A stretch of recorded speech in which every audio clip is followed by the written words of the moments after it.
Bonjour Étienne, c'est vraiment gentil de témoigner et de nous rencontrer là, de manière en ligne. Les îles de la Madeleine, c'est quand même assez loin, donc c'est plus difficile de se rendre jusqu'à toi, mais merci à toi là, de prendre de ton temps.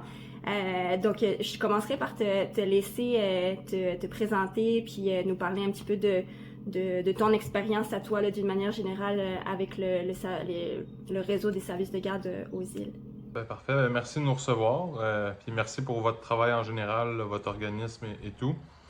C'est ça, moi c'est Étienne. Je suis parent d'un garçon qui va avoir 2 ans. Je suis aux îles de la Madeleine depuis 2018. Je suis pas né un natif des îles. Ma conjointe l'est. Puis c'est ça, nous, aux deux, on a 3 enfants. Donc 2 enfants qui sont d'âge scolaire, puis un qui est d'âge préscolaire. Puis nos démarches à nous, personnellement, ont commencé justement lorsqu'on était en congé parental, puis qu'on appréhendait le retour justement au travail. Euh, Ça impactait beaucoup plus ma conjointe, puis on trouvait ça un peu difficile de se démêler dans tout ce qui se disait aux îles en particulier. Là, c'est déjà pas clair au Québec en général, mais aux îles, on en était où, puis on savait que ça faisait longtemps là aussi là, qu'il y avait des problématiques avec les places en garderie, que les mêmes problématiques revenaient à chaque printemps où est-ce qu'on attend un appel ou on ne reçoit pas d'appel, puis les déceptions qui arrivent. Fait qu'on trouvait ça que c'était ahurissant que depuis plus de 10 ans facilement aux îles qu'il y a une problématique. Fait qu'on voulait savoir qu'est-ce qu'il y en était. Puis justement pour mieux peut-être planifier le retour au travail de ma conjointe, puis comment on allait accommoder nos 2 emplois avec la famille, puis quelles solutions s'appliquaient à nous. Fait qu'on a décidé de rejoindre justement notre député puis le maire. Puis tant qu'à aller dans cette optique-là, on a décidé de créer avec d'autres parents une page Facebook pour se soutenir, mais aussi pour voir ce que les autres vivent, parce que c'est vraiment pas évident. Chaque parent, chaque famille, en fait, vit des difficultés, mais ils sont toutes un peu différentes aussi. Aux îles, on a 2 CPE, chez ma tante, puis Laramée. Puis on a certains milieux familiaux, mais c'est pas mal tout. T'sais, on n'a pas une très grande offre de services. Puis on peut pas aller ailleurs. Une fois que tu as fait le tour, tu peux pas sortir de l'île puis dire je vais aller faire 5 heures de bateau pour aller porter mes enfants. Donc, c'était ça un peu le but, c'est de voir c'est quoi les options que les parents ont entre eux. Est-ce qu'il existe d'autres choses? Fait qu'on a fait un peu le portrait, puis avec l'aide justement de l'équipe du député puis l'équipe de la municipalité, de voir on en est rendu où? Grosso modo, nous, notre situation, c'est qu'il manque pas de place. Les places sont disponibles. Fait que, puis avec une règle du pouce rapidement, on voit les nombres de naissances depuis les 5 dernières années par année. Si toutes ces places-là pouvaient être attribuées, il y aurait fort probablement pas nécessairement de problématiques. J'ai regardé les tableaux là, du gouvernement, là, puis c'est ça, ça dit au total aux îles de la Madeleine, tout confondu, là, il y a 354 places disponibles, puis il y a 133 enfants en attente, mais si on regarde comme les places occupées, là, en milieu familial, c'est 107 sur 120 qui sont occupées, puis en CPE, c'est quand même assez fou, c'est 155 sur 234 de places comme qui sont offertes. Là. C'est pas juste, ça exclut les places qui sont en réalisation, là, celles qui sont pas encore ouvertes. Là. Et c'est quand même fou, c'est presque 100 places là, qui sont disponibles, mais pas occupées. Et on se doute que c'est pas parce que les CPE veulent garder du lousse dans leurs locaux, là. C'est parce que les places sont pas offertes aux enfants finalement. Là. Exactement, puis c'est des locaux neufs, on s'entend. Le CPE de la Ramée, ça a été construit la construction, je pense, 2021-2022 à peu près.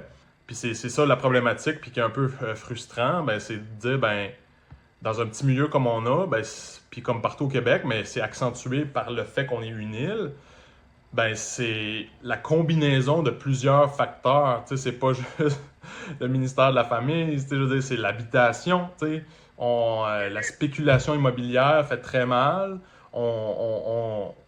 Je comprends que tout le monde doit gagner sa vie, mais ça fait que la valeur des maisons augmente beaucoup. On préfère louer à des hauts prix l'été. pour se faire justement pour suivre le coût de la vie qui augmente, il faut augmenter ses revenus.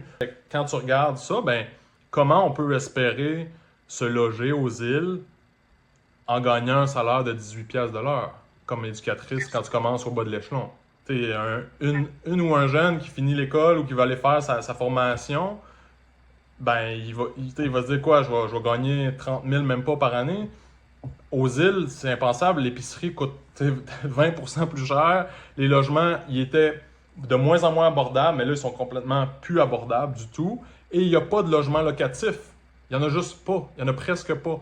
Fait que ça crée une grande tension, je pense, pour les gens qui vivent cette situation-là. Une grande détresse, là, une grande anxiété, la santé mentale, puis aussi des inégalités. On s'entend que il y a toujours un des deux parents qui va devoir ne pas travailler et l'autre aussi peut-être va travailler moins pour accommoder. Mais au final, ben, ça va avoir un impact financier, mais après ça, ça a un impact de santé mentale, le fardeau que ça a. C'est tout le temps un petit peu par les petits. Tu finis par... Les parents vont s'adapter, mais en faisant des compromis de survie. Donc, on essaye de survivre, puis pendant combien de temps on est capable de survivre dans des situations qui en fait compte, font en sorte qu'on vit de plus en plus de détresse, tu sais. Puis après ça, ben, qui va s'occuper de ces parents-là, tu sais? Est-ce que ça arrive qu'il y ait des parents qui décident de partir des îles parce qu'ils n'ont pas de place puis qu'ils ne peuvent pas se permettre de manquer d'un salaire? Est-ce que ça arrive qu'il y en ait qui doivent se rendre à devoir partir des îles parce que c'est la seule option qu'ils ont? Ben ouais, mais on pourrait même dire que ceux qui peuvent prendre cette décision-là sont quasiment chanceux, dans le sens que oui, ça arrive, mais eux, ils ont cette option-là qu'ils peuvent partir. Parce que d'autres familles, des fois, des familles reconstituées ou ci ou ça, tu trouves pas d'emploi, tu viens des îles, tu ne peux pas partir. Fait que t'es voué à avoir cette contrainte-là, donc c'est une situation tellement anxiogène, puis on n'en parle pas souvent, puis c'est un peu le but de notre page, c'est d'essayer que les gens en parlent puis qu'ils normalisent d'évoquer ces situations-là pour que ça change. Mais les gens aux îles ne peuvent pas partir, tu sais. Je veux dire, moi, ma famille n'est pas aux îles, fait que je pourrais retourner par chez nous. Mais tu sais, quand tu es rendu avec une famille reconstituée où tu as des enfants en garde partagée, des fois, tu ne peux pas quitter. Puis en fait, des fois, aux îles, je te dirais que c'est 95% des cas, c'est ça. On n'a pas d'autre option, puis on peut pas quitter. T'sais, fait que si tu quittes, faut que tu déracines des fois trop de monde, fait que ça devient même plus une possibilité, donc ça devient vraiment juste anxiogène. Tu te dis, ben, je vais être capable, je vais essayer de passer au travers des 4 à 5 ans de temps préscolaire que ma famille doit passer, mais au détriment du parent, tu sais.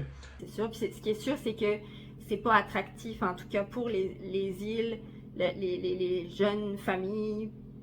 Ça devient un frein, en tout cas, même si on ne peut pas nécessairement en sortir, mais pour celles qui voudraient venir aux îles s'établir, mais c'est sûr que ça doit être un frein là, de dire que tu t'arrives là et tu es quasiment sûr de ne pas en avoir de place. Là. Exactement, c'est un pensez-y bien. Si tu as des mécanismes et tu penses être capable, c'est correct, mais il faut que tu le saches en venant parce que ça peut être une vive déception de dire aïe, aïe, tout était parfait, mais il manquait juste ça, la place en garderie, puis finalement. Ça apporte tellement un gros stress que je dois quitter ou je dois reporter mon projet. Merci énormément, Étienne, là, d'avoir partagé ton expérience. Puis c'est vraiment apprécié là, de pouvoir en savoir plus un petit peu sur la situation aux îles, parce que c'est vrai qu'on n'en entend pas souvent parler malheureusement. Là, fait que c'est le fun d'avoir l'expérience d'un parent, puis d'un parent qui vit une situation là, particulière aux îles, puis qui peut nous en parler aussi facilement. Fait que merci infiniment.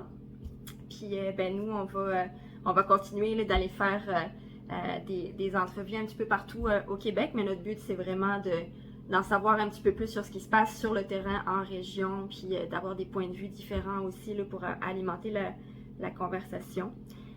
Donc voilà, merci beaucoup. Parfait. Ben, merci pour l'invitation, puis lâchez pas votre travail très nécessaire. Merci.